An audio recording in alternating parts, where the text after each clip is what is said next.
and release him from the jaws of the abductors.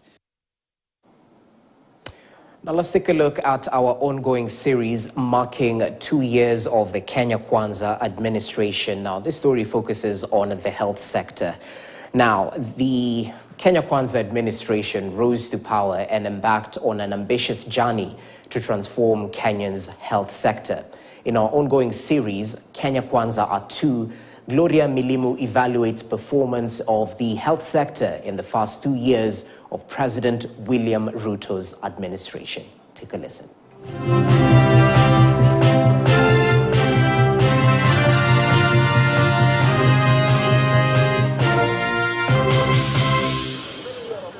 Enactment of the 4 new health laws to support the rollout of universal health coverage remains one of the key highlights of Kenya Kwanza's health transformation agenda.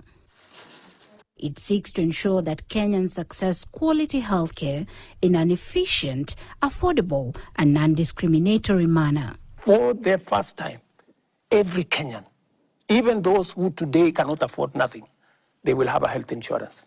Even so, several stakeholders in the health sector took issue with the regulations, but proponents of the changes argue that on the flip side, some of the initiated changes symbolize renewed commitment towards the realization of the elusive universal health coverage. Previous regime attempted to implement universal health coverage, but it didn't succeed. So the president relaunched this, so that is a good sign. The new 4 bills later signed into law also paved the way for a new funding mechanism. These funds are designed to achieve increased investment in preventive and promotive health, and also ensure the essential services are provided. We want to stop Kenyans from sinking into poverty because quality health care is unaffordable to low-income households in a country where only about 1 in 4 people have a health insurance cover. The recruitment of over 100,000 community health promoters to boost primary health care as one of the key anchors of UHC, on the other hand, is another point of note. Even so, the sustainability of the program is what analysts and stakeholders in the sector now question. As long as we budget at the county level, the same way we budget at the national level, the program will be sustainable. The Kenya Kwanza government was also not spared of the perennial health workers' strike that led to paralysis in the public health sector. This was evident when doctors and other cadres downed their tools to agitate for the implementation of their collective bargaining agreements, among other demands. Wow. Other changes witnessed in the sector was the sacking of former health boss Susan Nakhumicha alongside other cabinet secretaries. Prior to that, President Ruto had been forced to relieve former health principal secretary Dr. Josephine Mburu. This decision came in the wake of the bungled 3.7 billion shillings tender for long-lasting insecticidal mosquito nets.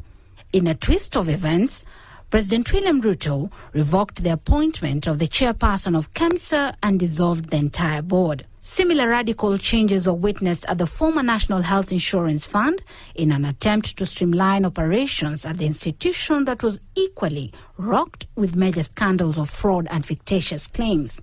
I hereby direct that all branch managers for NHIF in the affected areas be suspended immediately pending investigations. Anything for the brain. It has not been all doom and gloom.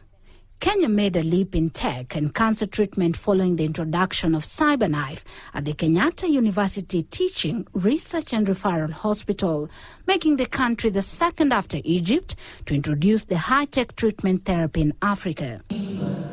Also, in HIV care, Kenya Kwanza administration announced progress in achieving the 95-95-90 viral suppression, treatment and adherence.